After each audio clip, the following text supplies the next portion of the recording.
সহিহ বুখারীতে নবীজি বলেন, পূর্ব জামানাতে একজন বুজুর্গ 24 ঘন্টা আল্লাহর ইবাদতে দিনকাল কাটাইতো। একটা বান্দা 24 ঘন্টা, এক যুবক সারা দিন রাত 24 ঘন্টা ইবাদতে কাটাইছে। 24 ঘন্টা ইবাদতে কাটাইতো, রাত দিন 24 ঘন্টা নামাজে জিকিরে ফিকিরে সে ইবাদতে কাটাইতো। লোকেরা ভালোবেসে তার জন্য একটা খানকা বানায় দিল। ওই খানকার ভিতরে আল্লাহর বান্দা ইবাদত করত। যুবক একদিন তার মা এসে ঘরের দরজার মধ্যে টোকা দিয়ে বললেন, বেটা আমি তোর মা সীমা, দুটি কথা বলে চলে যাব রে ছেলে আমার, দরজা খোলো রে বেটা। আমি মাসি, দরজা খোল। আল্লাহর নবীজি ডাক দিয়ে বলেন, সাহাবীরা রে, এই যুবক আল্লাহর বান্দা, এই যুবক আল্লাহর বান্দা তখন নামাজে দণ্ডায়মান, চিন্তায় পড়ে গেল। একদিকে মা, অন্যদিকে নামাজ। না না না, মা চলে যায়, যাক আমি নামাজ ছাড়ব না। বুঝে তারপরে যায়। একদিকে মা, অন্যদিকে নামাজ। না, আমি নামাজ ছাড়ব না। মা চলে যায়, যাক আমি নামাজ ছাড়ব না। আল্লাহ বলি, ওই তখন জুরাইস, ছেলেটার নাম ছিল জুরাইস রাহমাতুল্লাহি আলাইহি, অনেক বড় বুজুর্গ ছিল। মা প্রথম দিন চলে গেল, দ্বিতীয় দিন আবার মা ঘরের দরজায় খানকায় টুকা লাগাইছে। জুরাইস রে, আমি তোর মা আসছি, মা কথা বলি চলে যাব রে বেটা, দরজা খোল। ছেলে সেই দিনও নামাজে দণ্ডায়মান, চিন্তা করে না, একদিকে নামাজ অন্যদিকে মা। মা চলে যায়, যাক আমি নামাজ ছাড়ব না। জুরাইস এই দিনও নামাজে দণ্ডায়মান, মা ডাকাডাকি করে চলে গেল। পরের দিন আবার জুরাইসের মা এসে ঘরের খানকার দরজার মধ্যে টুকা লাগায় বলে, বেটা জুরাইস, ছেলে আমার, দরজা খোলো, আমি মা আসছি, দুটি কথা বলি, মা চলে যাব রে জুরাইস, দরজা খোল। নবীজি ডেকে বললেন, ওই দিনও জুরাইস নামাজে দণ্ডায়মান, চিন্তা করে একদিকে মা, অন্যদিকে নামাজ। না না না, মা চলে যায়, যাক আমি নামাজ ছাড়ব না। এই দিনও জুরাইস নামাজে দণ্ডায়মান। মা দরজার সামনে দাঁড়ায় বলল, মালিক, আমি আমার সন্তান জুরাইস রে 3 দিন পর্যন্ত ডাকি, আমার সন্তান আমার ডাকে সাড়া দেয় নাই। আল্লাহ, আমার জুরাইস যত বড় ওলি হোক, আমি জানি আমার জুরাইস বড় বুজুর্গ, আমার জুরাইস বড় বুজুর্গ, জানি সর্বসময় আমার জুরাইস তোমার ইবাদত করে গো আল্লাহ। আমি মা আজকে 3 দিন ধরে আমার জুরাইস রে ডাকি, ও রব, আমার জুরাইস আমার ডাকে সাড়া দেয় না। আল্লাহ, আমি মা হয়ে জুরাইস রে বদদুয়া করে গেলাম, আল্লাহ আমার জুরাইস যত বড় বুজুর্গ হোক না কেন, কোন জেনাকারিনী খারাপ মহিলার অপবাদ না দিয়া, অপদস্থ না করিয়া, সম্মানহানি না করাইয়া আমার জুরাইস রে কবরে ডাক দিও না। আল্লাহ তুমি ডাকতে বলেন, মায়ের বদদুয়া সাথে সাথে আসমানে কবুল হয়ে যায়। হাই হাই হাই, এ মা বোনেরা, সন্তানকে কখনো বদদুয়া দিবেন না গো মা। যদি বদদুয়া দেন, সন্তানের কপাল ধ্বংস হয়ে যাবে, আখিরাত বরবাদ হয়ে যাবে, দুনিয়া ধ্বংস হয়ে যাবে। যদি বদদুয়া দেন, সন্তান ধ্বংস হয়ে যাবে, মক্কার ইমাম হলেও লাভ হবে না, মদিনার ইমাম হলেও লাভ হবে না। কথা কথা ঠিক কিনা? মক্কা মদিনার ইমাম হলেও লাভ হবে না বাবা। ওগো মা, তুমি ধরনীর শ্রেষ্ঠ নিয়ামত, তোমারই পদতলে রয়েছে জান্নাত। ওগো মা, তুমি এ ধরনের শ্রেষ্ঠ নিয়ামত, তোমারই পদতলে রয়েছে জান্নাত। ওগো মা, তুমি এ ধরনের শ্রেষ্ঠ নিয়ামত, তোমারই পদতলে রয়েছে জান্নাত।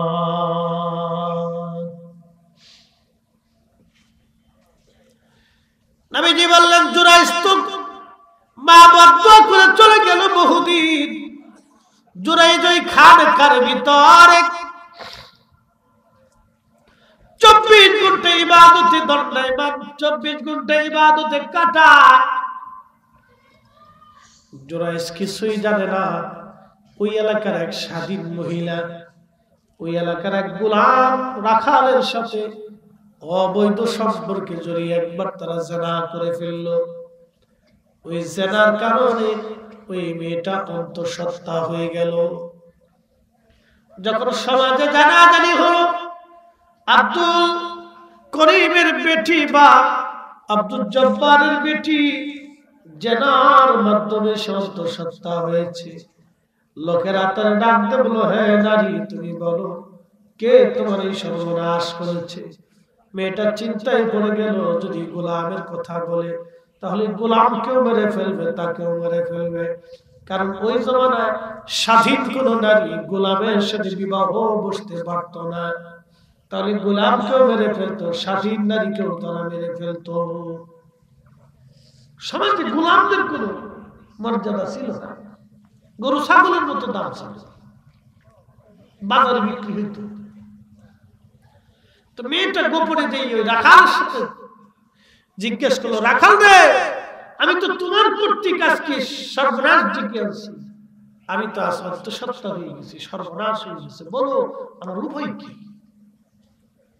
রাখাল বলতেছে, শোনো, আমি তো গোলাম, তুমি স্বাধীন, তোমাকেও মেরে ফেলবে, আমাকেও হত্যা করবে, তা আমরা দুজনেই বাঁচতে পারি। একটা কৌশল আছে। বলে, কৌশল কি? বলে, আমি যার খানকার পাশে রাত্রিবেলা ঘুমাই, তার নাম জুরাইজ, বড় বুজুর্গ, এলাকার মানুষ তাকে 100% পিওর ভালোবাসে আর বিশ্বাস করে। তুমি বলবা ওই জুরাইজ খানকার ভিতরে আমার সাথে জিনা করছে।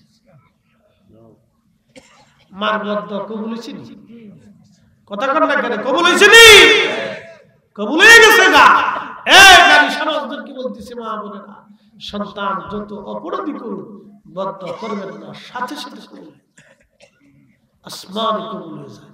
50 বছর পরে হলো রেজাল্ট পাবে, মরার আগ দিন হলো সে রেজাল্ট নিয়ে কবরে যেতে হবে। কোন মা যদি সন্তানের বিরুদ্ধে একবার বদদোয়া করে ফেলা, তো মরার আগ পর্যন্ত তাকে রেজাল্ট নিয়ে কবরে যেতে হবে। এই জন্য মাসালাটা বুঝতে হবে আপনার।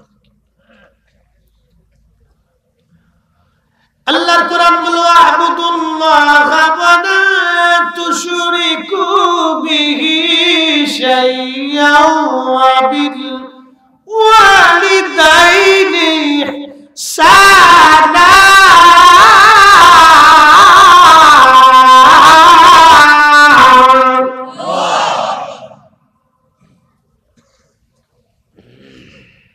আল্লাহর কোরআন বলতেছে, বান্দা, আমি আল্লাহর ইবাদত করবি, সাবধান, আমি আল্লাহর সাথে কাউকে শরীক করবে না, শিরিক করবে না। শুনে রাখো, ওয়াবিল ওয়ালিদাইনি ইহসানা, আমি আল্লাহর ইবাদতের পরে তুমি তোমার পিতামাতার সঙ্গে সুন্দর ব্যবহার করবা, সুন্দর ব্যবহার করবা। আমার দেশের অনেক ছেলেরা মেয়েরা বাবা মাকে মারে, গালিগালাজ করে। বাবা মা বৃদ্ধ হয়ে গেলে অনেক বেটার বউরা শ্বশুর শাশুড়ির পাতে ভাত দিতে চায় না, ঝগড়া ফসাদ করে। এই কথা কর না কেন?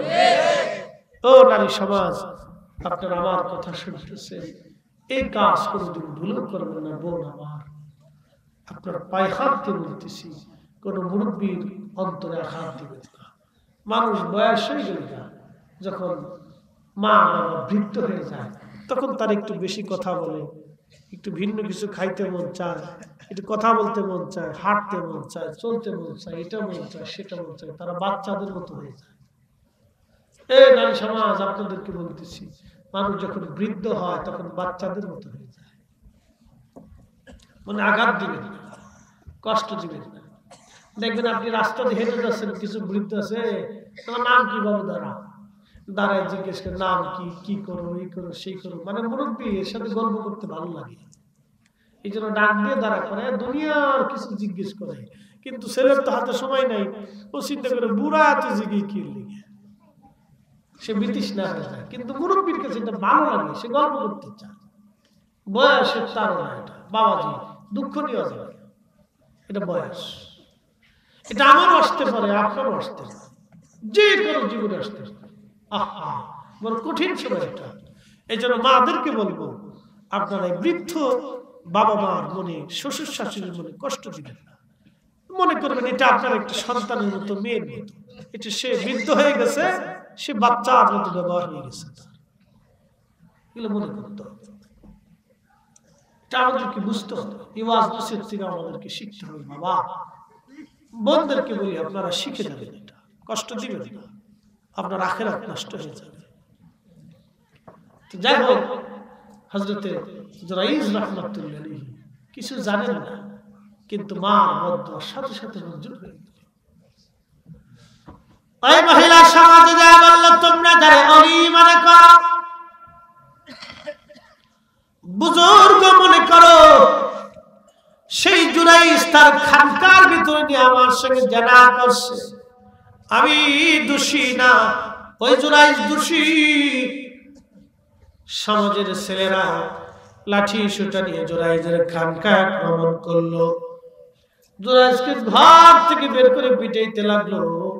মানে জুরাইজ ডাক দেখে, যুবকরা রে, কেন তোমরা আমাকে মারো? যুবকরা বলে, তুমি ভণ্ড প্রতারক, অমুক নারীর সঙ্গে তুমি জেনা করছো। জুরাইজ ডাক দেখো, যুবকরা রে, আমি তারে কোনোদিন দেখিও নাই, জানা তো দূরের কথা, আমি তারে চিনিও না। কথা তো সত্য, সে তো অপরাধী না, কিন্তু মার বদদুয়া কাজে লাগছে। জোরে বলেন, কার বদদুয়া? ওই যে কোনো জেনাকারিনী মহিলার অপবাদ না দিয়া তার মৃত্যু দিন, অপদস্থ না করে মৃত্যু দিন। আমি মা আজকে 3 দিন ধরে তারা ডাকছি, সে আমার কথা শুনে নাই।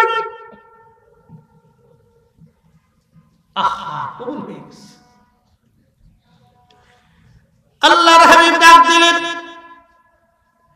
মায়ের বাক্য কবুল হয়ে যাওয়ার পরে সমাজের লোকজন জুরাইজকে ধরলো। জুরাইজ, তুমি জেনা করছো? জুরাইজ বলে, না। বিচারক বলল, তুমি যদি জেনা না করো তাহলে মহিলা অন্তঃসত্ত্বা। এই মহিলা বলে, তোমার সঙ্গে নাকি তুমি নাকি তার সঙ্গে জেনা করছো। জুরাইজ বলে, না, আমি তাকে দেখিও নাই কোনোদিন, জেনা করা তো দূরের কথা। মহিলা বলে, না, সে আমার সঙ্গে জেনা করছে তার খানকায়, কি একটা বিপদ। সালিশ মুরব্বীরা বলল, জুরাইজ, মহিলার পেটের গর্ভের বাচ্চাটা মহিলার সাক্ষী, সে যে অন্তঃসত্ত্বা সেটা তো আমরাও জানতেছি। মহিলার পেট অন্তঃসত্ত্বা, সে নিজেও এই বাচ্চাটা তার পেটের সাক্ষী। তুমি জেনা করছো মহিলা বলতেছে, কারণ এই মেয়ের কথা তো আমরা অস্বীকার করতে পারি না, কারণ সে অন্তঃসত্ত্বা। জুরাইজ, তুমি এবার বলো, তোমার কি কোনো সাক্ষী আসেনি? তোমার কি কোনো প্রমাণ আসেনি যে তুমি কখনো এই মেয়ের সাথে জেনা করো নাই? বলো। জুরাইজ ডাকতে বলে, হ্যাঁ, আমার সাক্ষী আছে। বলে, তোমার সাক্ষী কি?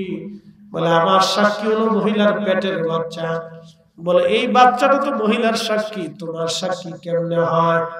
তুমি তার অন্তঃসত্ত্বা না, এই মহিলা অন্তঃসত্ত্বা, কি করে তোমার সাক্ষী হয়? জুরাইজ ডাক দেখায়, সমাজ, এই বাচ্চাটা প্রসব হওয়ার পরে আমি তাকে জিজ্ঞাসা করব আমি তার বাবা নাকি অন্য কেউ? বলে জুরাইজ রে, দুধের বাচ্চা কি কথা বলবে?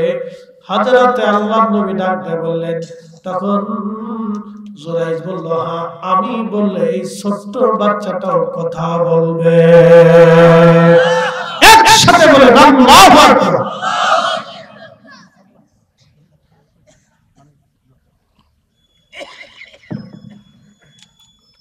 বলে এটা কি করে সম্ভব? বলে বাচ্চা প্রসব হোক তারপরে বিচার বলল ঠিক আছে, ততদিন জুরাইজ জেলখানায় রাখো, বাচ্চা প্রসব হোক। সহিহ বুখারীর আলোচনা, একসাথে বলবেন না মারহাবা? বাচ্চা প্রসব হোক, তারপর আমরা সালিশ দরবারে আমার 6 মাস সর্বোচ্চ 10 মাস 10 দিন মধ্যবর্তী সময় বাচ্চা প্রসব হলো। 40 দিন পার হওয়ার পরে ছোট্ট শিশু বাচ্চাকে নিয়ে মহিলাকে আবার নিয়ে বিচার বসে গেল, সালিশ। বিচারক তারা শুনে মহিলা বাদীর জায়গায় আসামির কাঠগড়ায় জুরাইজ। বিচারক বলল, জুরাইজ রে, মহিলার বাচ্চা প্রসব হয়েছে, এবার তুমি তোমার সাক্ষী হাজির করো। জুরাইজ বলল, ছোট্ট বাচ্চাটাকে আমার কাছে নিয়ে আসো। জুরাইজের সামনে নিয়ে আসার পরে আল্লাহর ওলি জুরাইজ নিজের শাহাদাত আঙ্গুল দিয়ে বাচ্চার তলপেটের মধ্যে একটা ধাক্কা দিয়ে বলল, এ বাচ্চা বলো, আমি তোমার বাবা নাকি অন্য কেউ তোমার জন্মদাতা? আল্লাহু আকবার।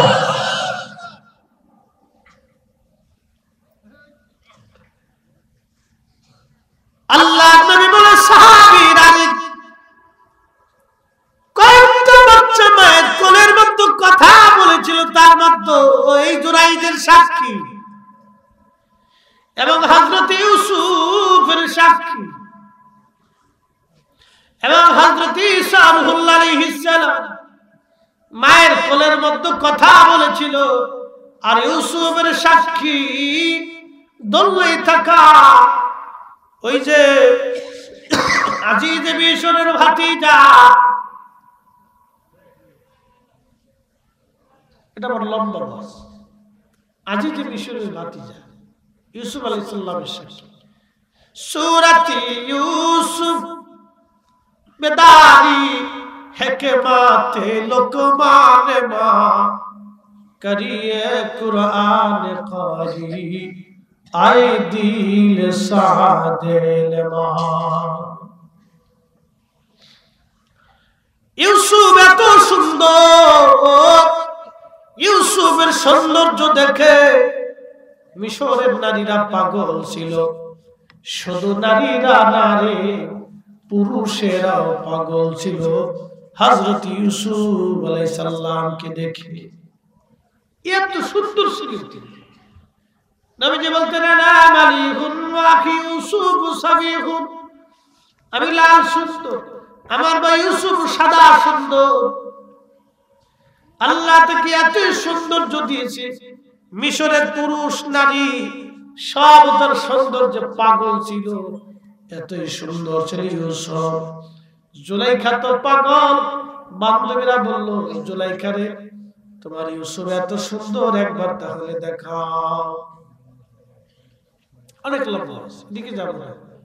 জুলাইখা ইউসুফ আলাইহিস সালামের সৌন্দর্যে মোহিত হয়ে এতটাই ব্যতিব্যস্ত হয়ে গেলেন যে একদিন অন্দর মৌলি নিয়েছে, যে ইউসুফ আলাইহিস সালাম বলতেছে, ইউসুফ তুমি আজকে আমার মনের আশা ওরা কর। ইউসুফ বলতেছে, লা হাওলা ওয়ালা কুওয়াতা ইল্লা বিল্লাহ, আপনি আমার মনিবের স্ত্রী, কি করে এটা হবে? অথচ আল্লাহ এটাকে হারাম করছে। এই ইউসুফ, যদি আমার সাথে জেনা না করিস, কঠিন শাস্তি তোকে দিব। হযরত ইউসুফ আলাইহিস সালাতু ওয়াস সালাম পায়জামার মতো গিরা মারতে লাগলেন। মারতে মারতে মারতে মারতে একটা না, দুইটা না, 11টা গিরা মারলেন পায়জামার মধ্যে। সুবহানাল্লাহ বলবেন। নিজের চরিত্রকে হেফাজত করার জন্য 11টা গিরা মারলেন। ইউসুফ একটা দুইটা গিরা না 11টা গিরা মারলেন। 11টা গিরা মারার পরে হযরত ইউসুফ আলাইহিস সালাম জান্নাত থেকে বাঁচার জন্য, তখন ইউসুফ আলাইহিস সালাম দেওয়ালের মধ্যে দেখে হযরত ইয়াকুব আলাইহিস সালামকে দেখা যায়। ইয়াকুব মুখের মধ্যে আঙ্গুল দিয়ে বলে, ইয়া ইউসুফ লা তাকরাবুজ জিনা, ইউসুফ রে সাবধান, তুই জিনার কাছে যাবি না। আল্লাহু আকবার। ইউসুফ রে জিনার কাছে তুই যাবি না, সাবধান। ওই সময় ইউসুফ আলাইহিস সালাম একটা দৌড় মারছে, জুলাইখা পিছন দিক থেকে জামা টেনে ধরছে। হযরত ইউসুফ দৌড় মারছে, জামা ছিঁড়ে ফেললেন জুলাইখা। ইউসুফ জামা রেখে চলে গেলেন। আল্লাহ পাকের 7টা দরজা মারা ছিল, নবীজি বলতেছেন, তখন আল্লাহ বলেন, জিবরাইল সবগুলি দরজা খুলে দাও, আমার ইউসুফ পবিত্রতার জন্য দৌড়াচ্ছে। সব দরজাগুলি টাস টাস করে খুলে গেল। 7 নম্বর দরজায় যায় দেখলেন আজিজে মিশর দাঁড়ায় রয়েছে। ইউসুফের ব্যাপার কি, কেন দৌড়াও? পিছন পিছন জুলাইখা দৌড়ায় যায়, বলল, শালী আপনার গোলাম বড় নিকৃষ্ট, সে আমার সঙ্গে জেনা করার জন্য, আমার সম্মান নষ্ট করার জন্য গিয়েছিল। দেখেন আমি তার জামা টেনে ধরে রাখছি, যে জামা ছিনা।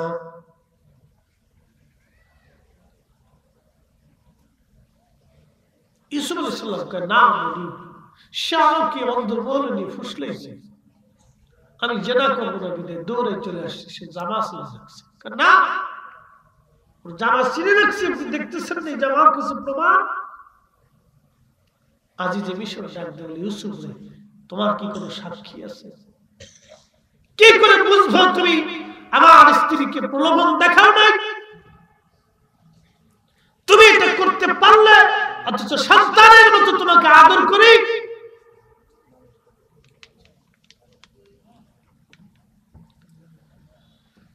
হযরত ইউসুফ আলাইহিস সালাতু ওয়াস সালাম ডাকতে বলতেছে, আজিজে মিশর আমার একটা সাক্ষী আছে। বলে, কি সাক্ষী তোমার? বলো। বলে, আমার সাক্ষী হচ্ছে ওই যে পাশের রুমে আপনার ভাতিজা শিশু বাচ্চা দোলনার মধ্যে। বলে, এতটুকুন বাচ্চা কি কথা বলবে? আজিজে মিশর আপনি তাকে যা জিজ্ঞেস করেন, আমি দোষী না আপনার স্ত্রী দোষী? একসাথে বলবেন আল্লাহু আকবার। নবী ওলিদের ইজ্জতের জিম্মাদার কার হাতে? আল্লাহ। তাদের সম্মান কে দেয়? আল্লাহ। তাদের সম্মানকে কে বাঁচায়? একসাথে বলবেন আল্লাহু আকবার। নবী ওলিদের ইজ্জতকে আল্লাহ বাঁচায় এবং তাদের সম্মানকে আল্লাহ বুলন্দি দেয়। আল্লাহু আকবার। 15 মিনিট চাইছিলাম, আরো 15 মিনিট, আধা ঘন্টা হয়েছে, শেষ করে দেব ইনশাআল্লাহ। একটু তখন আজিজে মিশর যা বলতেছে, ভাতিজা বলো আমার স্ত্রী দোষী না ইউসুফ দোষী? ছোট্ট বাচ্চার জবান খুলে গেল, ডাকতে বলে, আজিজে মিশর জামার সামনে থেকে যদি ছিঁড়ে তাহলে ইউসুফ দোষী, জামার পিছন দিক থেকে ছিঁড়লে জুলাইখা দোষী। আজিজে মিশর এসে জামার পরীক্ষা করে দেখলেন পিছন থেকে ছিঁড়া। ডাক দেয়া বলেন, ইউসুফ তুমি নির্দোষ। বিবি করছো কি তুমি? বলে, স্বামী কথা যদি বাড়ান ইজ্জত আপনার নষ্ট হয়ে যাবে, আর কথা কিন্তু বাড়াবেন না, চুপ হয়ে যান। অনেক লোক এই বাচ্চাটা দোলনার ভিতর থেকে কথা বলছে। জুরাইজ তলপেটের মধ্যে একটা ধাক্কা দিয়ে বলতেছে, এই বাচ্চা বলো আমি তোমার জন্মদাতা নাকি অন্য কেউ?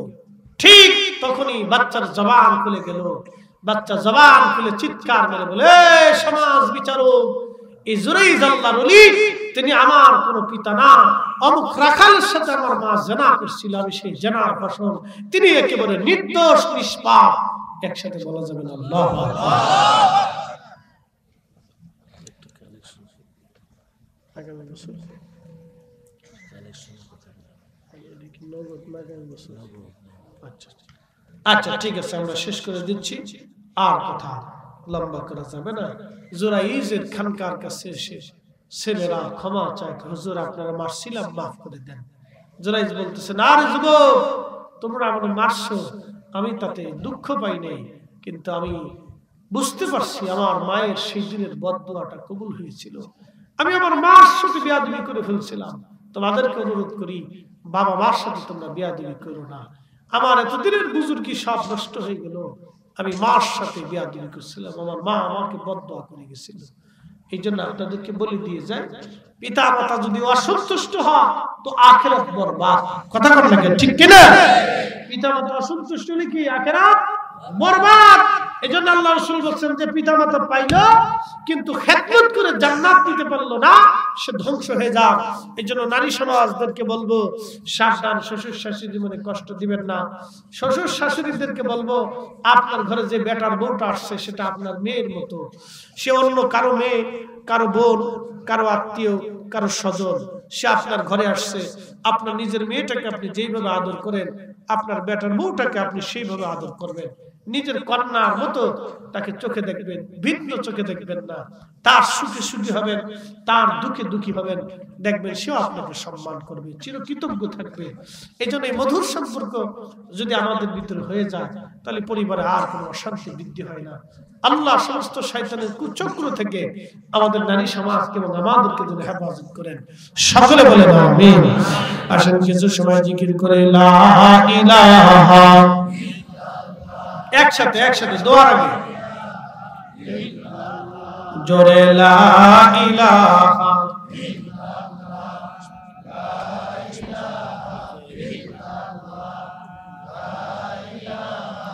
ইল্লাল্লাহ, লা ইলাহা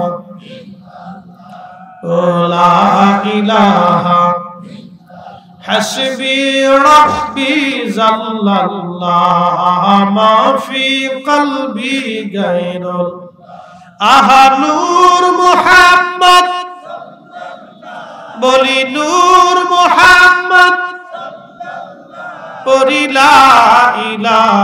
আল্লাহর সাথে বান্দার তো আল্লাহ বানাইলেন কত জাতি,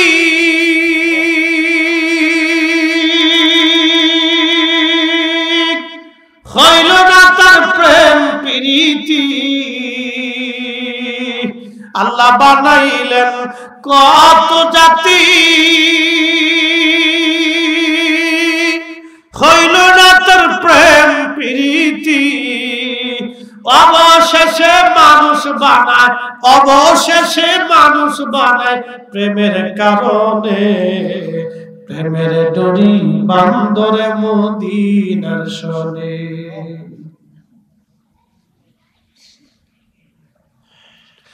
মানে গানবাসী ওই সময় আল্লাহর প্রেম হয়।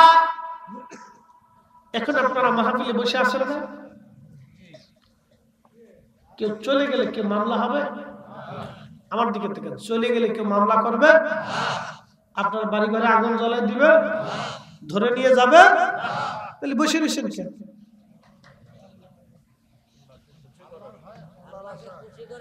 আল্লাহকে খুশি করার জন্য। একসাথে বললেন আল্লাহু আকবার। দলিল কি বুঝাচ্ছি, সুনানুন নাসাইতে একটা বিশুদ্ধ সনদে হাদিস আসছে। আবু সাঈদ খুদরি রাদিয়াল্লাহু আনহু বলেন, নবীজি একদিন সাহাবাদের হালকা দিয়ে যাচ্ছেন। হালকা মানে মজলিস, মাহফিল। হালকা জিকির বলে না, হালকা আরবিতে বলে হালকা। তো মাহফিল দিয়ে যাচ্ছে, তো মাহফিলের পাশ দিয়ে দেখে সাহাবীরা, অনেক সাহাবীরা বসে মজলিস কায়েম করছে। অ্যাটেনশন, আমার দিকে তাকান, গুরুত্বপূর্ণ কথা। প্রিয় নবী জিজ্ঞেস করলেন, মা জালাসনাকুম, তোমরা এখানে জলসা করতেছো কার নাকি? বৈঠক করছো, জালসায় বসছো কার নাকি? সাহাবী کرام বলেন, নাদউল্লাহি ওয়া নাহমাদুহু, প্রিয় রাসূল, আমরা আল্লাহকে ডাকতেছি এবং আল্লাহর প্রশংসা গুণকীর্তন করতেছি, আল্লাহ জিকিরে রত হয়ে গেছি। একসাথে বলবেন না মারহাবা। কার জিকির? আল্লাহ। কার হামদ? আল্লাহ। কারা করতেছে? সাহাবা। কি কইরা? মাহফিল দিয়ে। নবী আমার ডাক দিলেন সাহাবীরা রে, তোমরা কসম করে বলো তোমরা কি এই জন্যই মারছো নাকি অন্য কোনো উদ্দেশ্য তোমাদের আছে? ও না, কি জন্য তোমরা মাহফিল কায়েম করে আল্লাহকে ডাকো? সাহাবীরা জবাব দিলেন, আলা মা হাদানা লিদীনিহি, আল্লাহ আমাদেরকে দ্বীন দিয়েছেন, হেদায়েত দিয়েছেন। আগে তো আমরা গুমরাহ ছিলাম, পথভ্রষ্ট ছিলাম, ঈমান কি জানতাম না, আল্লাহ কি চিনতাম না, ফেরেশতা কি জানতাম না, আখিরাত চিনতাম না, কবর জানতাম না, দ্বীন জানতাম না। আমরা দ্বীন পাইছি, ঈমান পেয়েছি, ঈমানের দৌলত পেয়েছি। ওয়া নাহমাদুহু, এই জন্য আল্লাহকে, আল্লাহর প্রশংসা নাদুল্লাহ, আল্লাহকে ডাকতেছি। আরেকটা কারণ, ওয়া মান্না আলাইনা বিকা, আপনি নবীকে আল্লাহ আমাদের মাঝে নিয়ামত হিসেবে পাঠাইছে, সেই জন্য আমরা আল্লাহকে ডাকতেছি। আপনি নবীকে আমাদের মাঝে আল্লাহ নিয়ামত হিসেবে পাঠিয়েছে, সেই জন্য আমরা বসে আছি গো নবীজি। আমরা মাহফিল সাথে আল্লাহর ডাকি, আল্লাহর জিকির আমরা করি গো নবীজি। আল্লাহর নবী ডাক দিয়ে বলেন, সাহাবীরা রে বলো তোমরা কি এই জন্য বসছো নাকি অন্য কোনো কারণ আছে? কসম করে বলো তোমরা।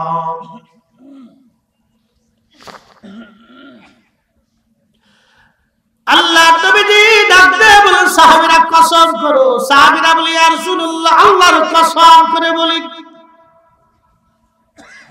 আমরা শুধু এই জন্যই বসছি, অন্য কোনো কারণে না, এজন্যই বসছি, অন্য কোনো কারণ নাই। আল্লাহর নবীজি ডাক দিয়ে বলেন, সাহাবীরা রে তোমাদেরকে আমি সন্দেহ করতেছি, এই জন্য তোমাদেরকে কসম করাই নাই। সাহাবীরা শোনো শোনো, ফাতানি জিবরিল আলাইহিস সালাম ফাখবিরনি, জিবরাইল আলাইহিস সালাম আমার কাছে এসে সংবাদ দিয়ে গেল, তোমাদের এই মজলিস খানা দেখার পরে ইউবাহিমুকুল মালায়েকা, আমার আল্লাহ রাব্বুল আলামিন সমগ্র ফেরেশতাদের সামনে তোমাদেরকে নিয়ে আল্লাহ অহংকার করতেছে, গর্ব করতেছে। চিৎকার করে জোরে বলুন আল্লাহু আকবার। এ ঘুমাইছে? জোরে বলেন ঘুমাইছে? তাহলে একসাথে জোরে বলেন আল্লাহু আকবার। আমাদের আজকের মাহফিল নিয়ে গর্ব হচ্ছে কার? আল্লাহ। কার? আল্লাহ। খুশি কে? আল্লাহ। বেজার কে? আল্লাহ বেজার, শয়তানে বেজার। বেজার কে? খুশি কে? আল্লাহ। তাহলে আজকে আমাদের সাথে আল্লাহর প্রেম হচ্ছে, এক কথা করে না কেন? আমাদের সাথে কার প্রেম হইতেছে? আল্লাহ। এজন্য শুধু নেগেটিভ দেখলে হয় না, পজিটিভ দেখতে হয়। এই জন্য মাহফিল কায়েম করিয়া, জিকির করাইয়া, দুরূদ শরীফ পড়াইয়া, দোয়া করানো, কোরআন খতম দেওয়া, এগুলো অনেক বরকতপূর্ণ কাজ। খালি বেদাতের ফতোয়া দিয়ে বন্ধ করেন না, করে করে উম্মত সর্বনাশ হয়ে গেছে। চালাবেন জিকিরের মজলিস, নাদউল্লাহি ওয়া নাহমাদু, আল্লাহর জিকির, কোরআন তেলাওয়াত, দোয়া দরুদ, এগুলো আল্লাহর জিকির। আমাদের সাথে আল্লাহর প্রেম হচ্ছে, আল্লাহ ডাক দেখে ফেরেশতারা দেখ, আল্লাহ গর্ব করতেছে। এ ফেরেশতারা, তোমরা বলছিলা, তোমরা শুনে বলছিলা যে ওয়ানাহনু নুসাব্বিহু বিহামদিকা ওয়া নুকাদ্দিসু লাক, তোমরা বলে হামদ করবে, তোমরা জিকির করবে, তোমরা ফিকির করবে, তোমরা ইবাদত করবে। তাকায় দেখো আমার এক জামাত বান্দারা দুনিয়ার সব কিছু থেকে জুদা হইয়া মাহফিলের মধ্যে বসে রয়েছে, কেউ তাদেরকে জোর করে আনে নাই। তারা চলে গেলেও কোনো বান্দার কৈফিয়ত ছিল না, কোনো মামলা হামলা কিচ্ছু তাদের বিরুদ্ধে নাই। কিন্তু আমার বান্দারা কিভাবে নেগেটিভ পজিটিভ সব দেওয়ার পরে কাম দিছি, ক্রোধ দিছি, ক্ষুধা দিছি, মোহ দিছি, হিংসা, কামনা, বাসনা দিয়া সব কিছুকে আলাদা করে ফেলে দিয়ে আমার বান্দারা আমার জিকিরের মধ্যে এসে বসে গেছে। তোমরা নাকি বলছিলে খালি তোমরা ইবাদত করবা, দেখো আমার বান্দারা জিকিরের মজলিসে বসে গেছে, একসাথে বলা যাবে আল্লাহু আকবার। আমাদের সাথে এখন প্রেম হয় কার? আল্লাহ বানাইলেন কত জাতি, হইল না তার প্রেম প্রীতি। আল্লাহ বানাইলেন কত জাতি, হইল না তার প্রেম প্রীতি। অবশেষে মানুষ বানায়, অবশেষে মানুষ বানায় প্রেমের কারণে। প্রেমের ডোরি বান্দরে মদিনার শনে, হায়রে প্রেমের ডোরি বান্দরে মদিনার শনে। বাবাজি কষ্ট হইতেছে?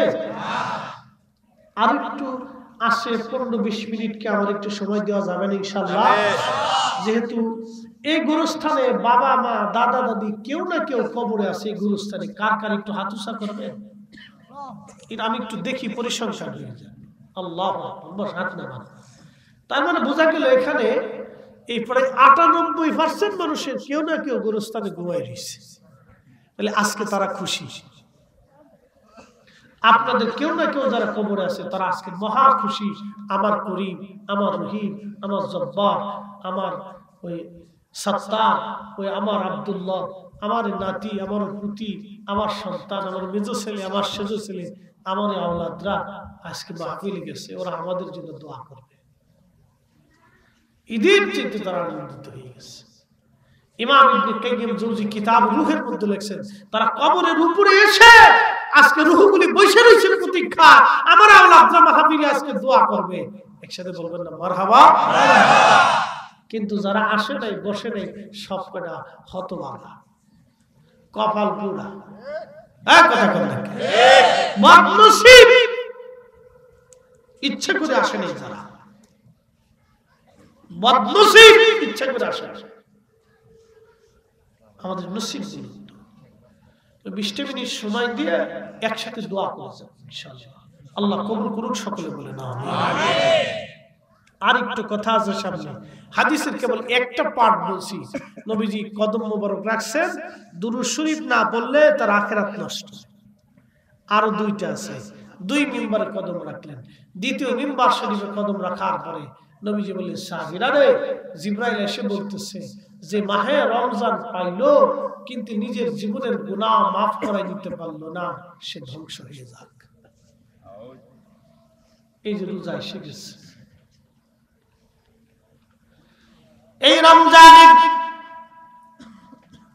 কেউ যদি একটা নফল ইবাদত করে, অন্য মাসের একটা ফরজ ইবাদতের সওয়াব আমার আল্লাহ পাক মাহে রমজানে দান করবে। কেউ যদি মাহে রমজানে একটা ফরজ ইবাদত করে, অন্য মাসে 70টা ফরজ ইবাদতের সমান সওয়াব আমার আল্লাহ মাহে রমজানে লিখে দিবে।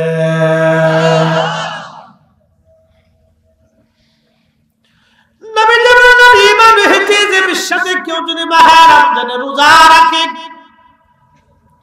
ঈমান ইহতিসাবের সাথে কেউ যদি মাহে রমজানে রোজা রাখে আর তারাবির নামাজ রাত জেগে জেগে ইবাদত করে এবং লাইলাতুল কদরের মতো ভাগ্যবান রজনী যে রাত জেগে জেগে ইবাদত করে, একটা সন্তান দুনিয়াতে আসার পরে যেমন নিষ্পাপ থাকে, আল্লাহ তার বান্দাকে ওই রকম মাহে রমজান শেষ হওয়ার আগে একেবারে নিষ্পাপ বানাইয়া মাসুম বানাইয়া দেয়। কিন্তু ঈমান ইহতিসাবের সাথে রোজা রাখতে হবে। রোজা রাখবেন, মিথ্যা বলা যাবে না। রোজা রাখবেন, ফাহিশা কথা বলা যাবে না। রোজা রাখবেন, হটকারিতা করা যাবে না। রোজা রাখবেন, গীবত শেখাত করা যাবে না। রোজা রাখবেন, পরনিন্দা পরচর্চা করা যাবে না। রোজা রাখবেন, অন্য মানুষকে ঠকানো যাবে না। রোজা রাখবেন, হালাল বস্তু দিয়ে ইফতার সেহরি করবেন, তাহলে পরিপূর্ণ রোজার হক আদায় হবে। তারাবির নামাজ পড়বেন 20 রাকাত, 8 রাকাত পড়লে হবে না। রাত জেগে জেগে সুন্দর মতো ধীর স্থির ভাবে তারাবি পড়বেন। এরপরে নবীজি বললেন, কদরের মতো মহিমান্বিত রজনী যে পাবে, ওই রাত্রিবেলা যে ইবাদত করবে, মাহে রমজানের শেষ বিজয় রাত্রিগুলা, মাহে রমজানের শেষ 10 দিনের বিজয় রাত্রিগুলা করি যদি কদরের নামাজ তালাশ করেন আপনি। আর হাদিসে বিশুদ্ধভাবে 3টা হাদিসের মাধ্যমে আসছে 27 তারিখ রাত্রিবেলা এটাও লাইলাতুল কদর, সহিহ বিশুদ্ধ হাদিসের ভিতরে এইভাবে আসছে। ইমাম তুহাবি শারহে মানিল আসারের ভিতরে তিনি বিশুদ্ধ সনদে লিখছেন, আল্লাহর নবী বলেন এই 27 তারিখ 26 তারিখ দিন যায় রাত্রিবেলা, এটা কদরের রাত, এই রাত্রিবেলা আল্লাহ পাক কদর দিয়ে রাখেন। তবে আপনি সন্দেহমন্দ যাই হোক না কেন, শেষ 10 দিনের বিজয় রাত্রিবেলা যদি আপনি কদর তালাশ করেন, আশা করা যায় আপনার হাত থেকে কদরের রাত ছুটে যাবে না। সাহাবীরা চিন্তায় পড়ে গেলেন, মনোযোগ, সাহাবীরা চিন্তায় পড়ে গেলেন, ব্যাপার কি? আগের জমানার মানুষ হায়াতের জীবনে লম্বা ছিল, বাস্তু অনেক দিন, বাস্তু অনেক দিন, বাস্তু অনেক দিন, রাত জেগে জেগে ইবাদত করত, সারা দিন পরিশ্রম করে জিহাদ করত, সারা রাত ইবাদত করত, সারা দিন রোজা রাখত, তাদের হায়াত ছিল লম্বা, শত শত বছর ধরে তারা বাঁচতেন, অনেক ইবাদত তারা করেছেন, তারা তো আগে জান্নাতে চলে যাবে। আল্লাহর নবীর কাছে সাহাবীরা যখন এই কথাগুলি বললেন, আল্লাহর নবীর চিন্তা এসে গেল, হ্যাঁ কথা তো সত্য, এই আমার উম্মতরা তো পিছনে পড়ে যাবে, এখন উপায় কি? আল্লাহর নবীজি চিন্তাগ্রস্ত হয়ে গেলেন। ঠিক তখনই নবীজির পেরেশানি দূর করার জন্য আমার আল্লাহ সূরা কদর নাযিল করলেন, ইন্না আনসালনাহু ফি লাইলাতুল কদর। আর আমি নিশ্চয় আমি কোরআনকে কদরের রাত্রিবেলা নাযিল করেছি। একবার জোরে বলেন না সুবহানাল্লাহ। ওয়া মা আদরাকা মা লাইলাতুল কদরি, লাইলাতুল কদরি খায়রুম মিন আলফি শাহর। নবী গো, লাইলাতুল কদর কি জানেননি? এই কদর রাত এত বড় দামি, হাজার মাসের চেয়ে দামি, হাজার মাসের চেয়ে দামি। একসাথে জোরে বলেন না সুবহানাল্লাহ। প্রশ্ন, এই কদরের রাত মুসা, ঈসা, হারুন, ইব্রাহিম, ইসমাইল, ঈসা, ইয়াকুব, ইউসুফ, সুলাইমান, দাউদ, নূহ, আদম, শীশ আলাইহিস সালাম, কোন নবীকে আল্লাহ রাব্বুল আলামিন এই কদরের রাত দেন নাই।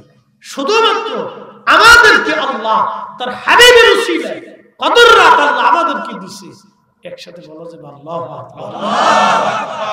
নবীর ইজ্জতের দিকে তাকাইয়া আল্লাহ আমাদেরকে কদরের রাত দিয়েছে, অন্য কোন উম্মতকে এই কদরের রাত আল্লাহ দেন নাই। এক রাত ইবাদত করলে হাজার মাসের চাইতে বেশি পরিমাণে নেকি, 24 ঘন্টা ইবাদত করলে যে পরিমাণে নেকি, এক রাত ইবাদত করলে তার চাইতে বেশি পরিমাণে নেকি। এই মাহে রমজানে এই রাত পাওয়ার পরে যে আদায় করে নিতে পারলো না, তার আখিরাত বরবাদ, আখিরাত বরবাদ, জিন্দেগি বরবাদ, তার জিন্দেগি বরবাদ। এইজন্য মাহে রমজান আসতেছে, পরিপূর্ণ হক আমাদের আদায় করার জন্য প্রস্তুতি নিতে হবে। অনেকে বলে গ্যাস্ট্রিকের সমস্যা, এই জন্য রোজা রাখতে পারি না। আপনি গ্যাস্ট্রিকের সমস্যা আমারও বুঝাইতেছেন, গ্রামবাসীরা বুঝাবেন, আল্লাহরে কেমনে বুঝাবেন? আবার অনেকে হুজুর আমি যদি রুটি না করি, দোকান টোকান না করি, ছেলেগুলির জন্য বাজার সদাই কি করবে, এই ব্যবসা বাণিজ্য লস। আপনি মরে গেলে আপনার ছেলেমেয়ের খাবার জোগাবে কে? একসাথে কন্ত আপনি থাকার পরে জোগায় কে? মানুষ সৃষ্টি করার 50,000 বছর আগে আল্লাহ তাকদীর লিখে রেখেছে। আমাদেরকে সৃষ্টি করার 50,000 বছর আগে তাকদীর লিখছেন। কলম সৃষ্টি করার পরে আল্লাহ বললেন, কলম তুমি লেখো। কলম বলে, ইয়া রব কি লিখবো? বলে, উক্তুব মাকাদিরাল খালক, তুমি সৃষ্টির তাকদীর লিখতে থাকো। কলম তখন শুধু লেখা দিল, বিলাই, ছাগল, উট, দুম্বা, ভেড়া, বকরি, ছাগল, পাগল কে কি খাবে না খাবে, আম, জাম, কলা, কাঁঠাল, লিচু, পেঁপে, পুকুর, মাছ যা আছে কার কি ভাগ্যে কি নসিব হবে, কি পরিমাণে কে খাবে। আজকের মাহফিলে এখানে বসে আপনাদের সামনে ওয়াজ করব, আপনারা ওয়াজ শুনবেন। ইনশাআল্লাহ আল্লাহ আমাদের সৃষ্টি করার 50,000 বছর আগে আল্লাহ পাক লিখে রাখছেন। আমার কিছু তাকদীরে শিক্ষা দেয়, মুআল্লাক ঝুলন্ত দোয়ার কারণে পরিবর্তন হয়, নেক আমলের মাধ্যমে পরিবর্তন হয়, পিতামাতার খেদমতের মধ্যে পরিবর্তন হয়। একসাথে বলা যাবে না আল্লাহু আকবার। তারা উপস্থিতি, এই জন্য মাহে রমজানের হক আদায় করার জন্য সচেষ্ট হতেই হবে আপনার, তাহলে মহা বিপদ। এই যে রোজা এসে গেল, ইফতার করাবেন। আপনাদের এলাকায় মসজিদে মসজিদে ইফতার হয়নি? অনেকে ঝর্ণা ফসল করে আবার বন্ধ করে দেয়, অনেকে দূর ঝামেলার দরকার, অনেকে দূর ঝামেলার দরকার কি। আল্লাহ রাসূল উম্মত, তুমি যদি তোমার রোজাদার ভাইকে ইফতার করাও, তাহলে তার রোজা হোক বা না হোক, তোমার আমল নামে একটা কবুল রোজার সওয়াব আল্লাহ লিখে দিবে। কি রোজা? কথা কন না, কি রোজা? আপনার রোজা হয়েছে গ্যারান্টি দিতে পারবেন? তো যা রোজা রাখছে তার রোজা হয়েছে গ্যারান্টি দিতে পারবেন? কিন্তু ইফতার করানোর সাথে সাথে কবুল রোজার সওয়াব। এক সাহাবী বলেন, ইয়া রাসূলুল্লাহ, আমাদের সামর্থ্য নেই ইফতার করানো। নবী বলেন, এক পেলা দুধ দিয়ে করাও। বলে তাও সামর্থ্য নেই। বলে একটা খেজুর দিয়ে করাও। বলে তাও সামর্থ্য নেই। বলে তাহলে এক পেলা পানি দিয়ে করাও, তাও নেক হয়ে যাবে। আর যদি আমার উম্মত রোজাদারকে পেট পুরে তুমি যদি ইফতার করাইতে পারো, পেট পুরে যদি রোজাদারকে মেহমানদারি করাইতে পারো, আমি নবী তোমাকে গ্যারান্টি দিলাম, তোমার কিয়ামতের ময়দানে হাউজে কাউসারের পানি পান করাইয়া তোমার বেহেশত পাঠাবো। তাহলে রোজাদারকে ইফতার করানোর দরকার আছে, করানো।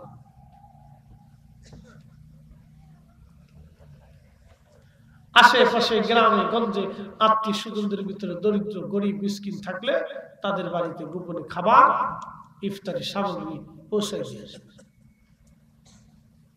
দিয়ে আসবে। অনেক বড় ইবাদতের কাজ। গভীর মনোযোগ দেন। 3 নাম্বার, নবী আমার দেখে বললেন, সাহাবীরা রে, আমি মিম্বারে কদম রাখছি, জিবরাইল এসে বলল, হুজুর, যে বাবা মা পাইলো কিন্তু খেদমত করে জান্নাত কিনে নিতে পারলো না, সে ধ্বংস হয়ে যাক। যে বাবা মা পাইলো কিন্তু খেদমত করে জান্নাত নিতে পারলো না, সে ধ্বংস হয়ে যাক। আল্লাহর নবী বলেন, আমিন। বাবা মা পাইলো কিন্তু খেদমত করে জান্নাত নিতে পারলো না। আহা বদনসিব। অ্যাটেনশন, আমার দিকে তাকান। ইমাম বুখারী সহিহ বুখারীর কিতাবুল আমগিয়াতে একটা ঘটনা লিখছেন, বলবো? বলেন। তাহলে আমাকে অন্তত আরো 10 মিনিট সময় দিতে হবে। বলেন বলেন বলেন। থাকবেন তো ইনশাআল্লাহ? যে সময়টা চাইছিলাম কিন্তু পার হয়ে গেছে। তাহলে একসাথে জোরে বলেন, আল্লাহু আকবার। লা হাওলা, বলেন, লা হাওলা ওয়ালা কুওয়াতা ইল্লা বিল্লাহ। লা হাওলা ওয়ালা কুওয়াতা ইল্লা বিল্লাহ। মা বোনরা পড়েন, লা হাওলা ওয়ালা কুওয়াতা ইল্লা বিল্লাহ। এই মা বোনরা তো 250 জন 100 জন এক জায়গায় থাকলে পরে আমি নাম দিছি বিবিসি সংবাদ। অনেক বেশি, অনেক বেশি। আপনাদের সাথে 3 গুণ। মহিলারা আগে বেহেশতে যায়, পুরুষ মানুষের দানটা খালি মাইন্ড গেছে, দেখি বিড়ি টানতেছে, তাদের বসে যায় আরো বেশি, এবং পুরো বিড়ি টানতেছে। ওই কোনা দেখে বিড়ি টানে, ওই কোনা দেখে বিড়ি টানে, কোনা দেখে পান খায়, ওই কোনা দেখে ঘুরতেছে, কেউ ফেসবুক টিপে বেড়াচ্ছে। কি কথা কন না? কিন্তু আমাদের মা বোনরা হাজার হাজারে বসে দিচ্ছে, প্রশংসা করতে হবে। আমাদের মা বোনরা আগে স্টার জলসা, জীবনলা, পাখি পক্ষী, তারপরে যার কি জন্য ছিল নাম কি, কিরণমালা, এটা দেখতো। খুব ভক্ত ছিল, বাপরে বাপ, কত সংসার দিয়ে তার লাগে ভেঙে গেছে, তালাক পর্যন্ত হয়েছে, তো কিরণমালা ছাড়ে নাই। কি কিরণমালার ভক্ত, এগুলো সব সাইরি সুরি দেহ মোটামুটি ওয়াজ নসিহত দেখে। অনেক মহিলারা এই ইউটিউবে ওয়াজ শুনে শুনে পরিবর্তন হচ্ছে। এক মহিলা একদিন আমার ফোন দিয়ে, হুজুর আপনার তো সিরিয়ালে পাই না, ফোনে পাই না, আজকে কেমনে কেমনে পাইছি, আমার নসিব ভালো। বললাম কি হয়েছে? হুজুর আমি একটু বিপদগ্রস্ত। বললাম কি বিপদ?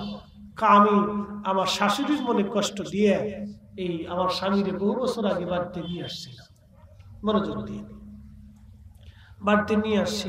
হুজুর আমার সংসারে বরকত হয় না, আমি আপনার ওয়াজ শুনছি, অনেক ওয়াজ শোনার পর আমার চেঞ্জ হয়েছে। হুজুর আমি একটু মাফ চাইতে চাই, কি করবো? আল্লাহ এক্ষুনি চলে যাবে। বৃদ্ধা নারীর কাছে যে চাইছিল তার সন্তানের দস্তরখানে একসাথে খাবার খাবে, নাতিপুতি নিয়ে একসাথে থাকবে, এবার 40 বছরের স্বপ্নটাকে আপনি মিসমার করে দিয়েছেন, ধ্বংস করে দিয়েছেন।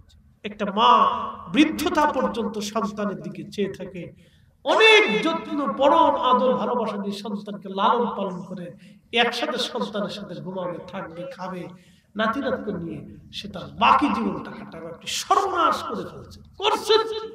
হুজুর আমি আপনার অনেক ওয়াজ শুনছি, শুনে শুনে আমি পরিবর্তন হয়ে গেছি, হুজুর আমার ভুল হয়ে গেছে, কি আমি এক্ষুনি যাই। বলে আমি আমার স্বামী যাইতে চাই না। স্বামী রেখে চলে যা, ওটা রেখে চলে যা, যে বৃদ্ধ লোকটার কাছে মাপ চান এবং তাকে নিয়ে আসে। অনেক পরিবর্তন হয়, ওয়াজ শুনে তাদের দিল বড়, কিন্তু ঝগড়া করে বেশি। কি হাসেন কথা কিন্তু খারাপ করে, দিল নরম কিন্তু ঝগড়া করে বেশি। কি নিয়ে ঝগড়া লাগে? চামচ, এইটা সেইটা, বিলে ডিম, আন্ডা, তরকারি, কি ঝগড়া লাগে। এক বাড়িতে 3 বউ থাকলে বড় বড় যদি বড় ভাই ভালো কাপড় কিনে দেয় তো মেজোজন খুব বেজার। আব্দুল করিমের মায়ের কত সুন্দর করিমের ভাই কাপড় কিনে দিচ্ছে, তুমি আমার 2000 টাকা ডাল এসে ঈদের কপালের পুষ্টি কি লাগিয়ে গেল, বিরাট তুফান। এই তোরা তোরা সামান্য জিনিস নিয়ে যাবে। আল্লাহ সকলে বলে না আমিন। ওয়াজ খুব মনোযোগ দিয়ে